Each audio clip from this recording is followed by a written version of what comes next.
Welcome to Chapter 9, the Capstone. Over 8 chapters you learned how a computer represents everything, one idea at a time. Now we bring it all together. You will build a binary toolkit, one command line program that converts, analyzes, and checks binary data using the chapters you already know. You have spent 8 chapters learning how a computer represents everything. Bits, number systems, integers, floating point, text, compression, error checking, and information. Each topic stood on its own. But real systems use them together. Think about a single network packet. It carries integers in 2's complement, text in UTF-8, a compressed payload, and a CRC checksum, all in one stream of bits. In this chapter, we build a binary toolkit, one command line program that converts, analyzes, and checks binary data. The 8 chapters build up to this toolkit. Several of them run as commands you can type, and the rest are the ideas the tool rests on. This video has 4 parts. First, the big picture, how 8 chapters become one modular tool. Second, the number converter, which takes one integer and shows every representation. Third, the encoding analyzer, which reads a file's raw bytes and names its encoding. And fourth, the error checker, which runs the parity and CRC checks from Chapter 7 in code. This is a tour of a project, so most of the time we look at what the tool does, not at long listings of code. Before any code, let us see how the whole thing fits together. The 8 chapters you finished all build up to the toolkit. Read the map from left to right. Chapter 1, Bits. Chapter 2, Number Systems. Chapter 3, Integers. Chapter 4, Floating Point. Chapter 5, Text. Chapter 6, Compression. Chapter 7, Errors. Chapter 8, Information. In order, one after another, they build up to the binary toolkit on the right. 4 chapters directly power 3 commands you can type.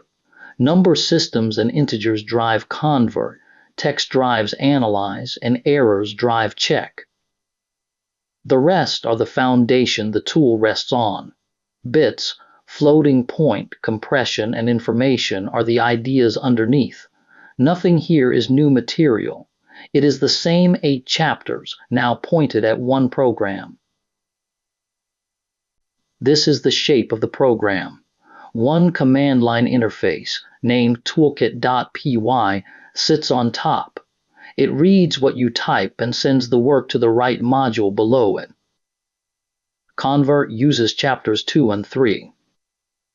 Analyze uses chapter 5. Compress uses chapter 6. Being honest about scope, the book does not ship this one. It is drawn here as a design view, the natural home for chapter 6's compression ideas, so you can see where they would live. And check uses chapter 7. Each module is small and self-contained. That is modular design. You build and test one module at a time, and a change in one does not ripple into the others. The book ships 3 of these: convert, analyze, and check. Every command follows the same shape. You type the program name, then a command word, then its arguments. Convert takes a number. Analyze takes a file name. Check takes a flag --CRC and a file name. The program does one job and then exits. That is the command line interface pattern, and it matters because it makes the tool composable.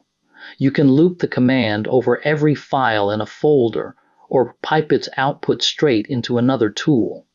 A window with buttons cannot be chained like that. Start with the first module, the number converter.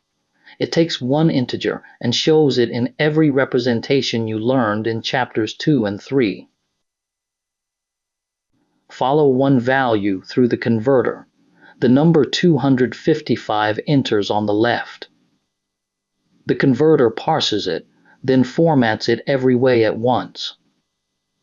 In binary, it is 11111111. In hexadecimal, it is hex FF. In octal, it is 377. Now look at the last box, the signed 8-bit reading. It says out of range. A signed byte only holds -128 up to 127, and 255 is past the top, so the tool will not pretend. To read those same 8 bits as a signed value, you run the converter on -1. We do that next. Now run it for real twice. First you type toolkit.py, convert 255. The tool echoes the input, then prints the decimal value, 255. The binary, 11111111. The hexadecimal hex FF, the octal, 377. Then the signed 8-bit line says out of range, because 255 does not fit a signed byte. The 16-bit and 32-bit lines do fit, so it prints those patterns. Now run it again with -1. For the binary, hexadecimal and octal lines, the converter uses the size of the number and drops the minus sign, so here all three are just 1. The interesting line is the signed 8-bit 1. It is 11111111, the same 8 bits as the first run, and the tool spells out that they read as 255 when unsigned. That is 2's complement from Chapter 3, and the 16 and 32-bit lines below it fill with 1s, which is sign extension. Inside the tool, the converter uses the division remainder method for each base, and the 2's complement rule for the signed reading. You are watching those hand methods run as code. The second module is the Encoding Analyzer. It reads a file as raw bytes and tries to name its encoding, without trusting any file extension. First, we make the file. The print line writes a short line of text into sample.txt. It says hello and cafe, both spelled with an accented E, and then a new line. Now run the analyzer. You type toolkit.py analyze sample.txt. The tool prints a header with the file name, then the size, 13 bytes. The next line is BOM, absent. This file has no byte order mark at the front. Even so, the encoding line says UTF-8, and the confidence line says high. That comes from the byte patterns in Chapter 5. 4 of the 13 bytes are above 127, and every one of them follows the UTF-8 multi-byte rules. Then the tool counts the bytes. 13 bytes in total, 10 distinct values.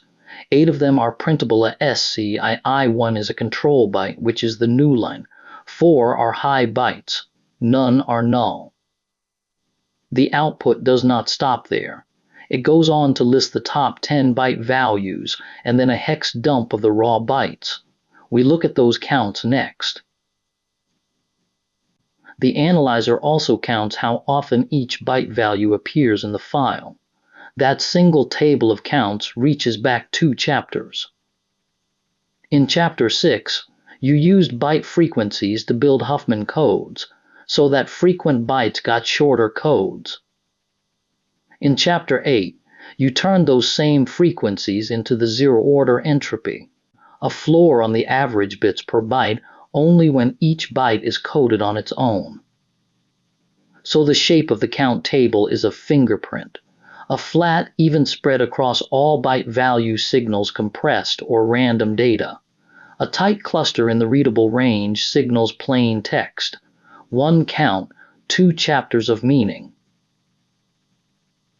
The last module is the error checker. It takes the parity and CRC ideas from Chapter 7, which you did by hand, and turns them into code.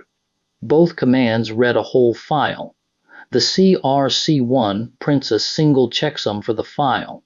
The parity one recomputes parity for every byte and reports how many came out odd. First, we make the file. The print line writes exactly 9 bytes, 1, 2, 3, 4, 5, 6, 7, 8, 9, into message.txt. Then run the error checker with the CRC flag. You type toolkit.py, check, --CRC and the file name. The tool prints one line, the CRC32 value in hexadecimal, the hex value CBF43926. That is the published CRC32 check value for that exact string. Getting it back means the checker passes the standard known answer test, so the CRC code is working on this input. Inside the tool, CRC does polynomial division with exclusive, or exactly the hand calculation from Chapter 7, just run over a whole file. Now the parity check. Again the print line makes the file, this time the 13 bytes of hello, world, with an exclamation mark. Then you type toolkit.py, check, --data parity and the file name. The tool prints one line. 3 of the 13 bytes have odd parity. Those 3 are the comma, the space, and the letter D. Plain text carries no parity bit, so those 3 are not errors. They are just bytes that happen to have an odd number of 1 bits. Parity earns its keep when a stored parity bit rides along with the data, the way you did it by hand in Chapter 7. You recompute parity over the data bits and compare it with the stored bit. A mismatch means an odd number of bits flipped. And be careful here, a match proves nothing on its own. Flip 2 bits and the count stays even, so parity looks untouched. One idea ties the whole module together. Detecting an error is not the same as correcting it. Parity catches any single flipped bit, but it cannot tell you which bit flipped, so it can only detect. CRC catches burst errors across many bits, with strong guarantees, but it also only detects. Hamming codes, also from Chapter 7, add enough redundancy to actually locate the flip bit and fix it, so hamming can both detect and correct. The checker in this toolkit focuses on detection, which is what you need for accidental corruption in storage and transmission. Let us step back and see the whole toolkit and the whole course in one view. This is the whole toolkit in one view. The convert module uses number systems and integers from chapters 2 and 3. It shows binary, hexadecimal, octal, and the sign 2's complement reading. The Analyze module uses text from Chapter 5. It gives a hex dump and encoding detection, and its byte counts echo compression from Chapter 6 and information from Chapter 8. The check module uses errors from Chapter 7. It runs a CRC32 self-test and scans every byte for odd parity, and it teaches the line between detecting an error and correcting one. Compress is the design view, the natural home for Chapter 6's Huffman codes. And underneath it all are the foundation ideas, bits from Chapter 1, floating point from Chapter 4, and information from Chapter 8. The whole thing is held together by modular design and one command line interface. Small, tested pieces, wired into a single tool. And that is the whole course. You started with a single bit. You finished by building a working program that converts, analyzes, and checks binary data, building on all 8 chapters along the way. You can now explain how a computer stores a number, a character, a compressed file, and a checksum. and you can explain how all of those pieces travel together as one stream of bits inside a real system. You now understand how computers represent everything, from a single bit to entire files. Thank you for building the binary toolkit with me. That is the end of the course.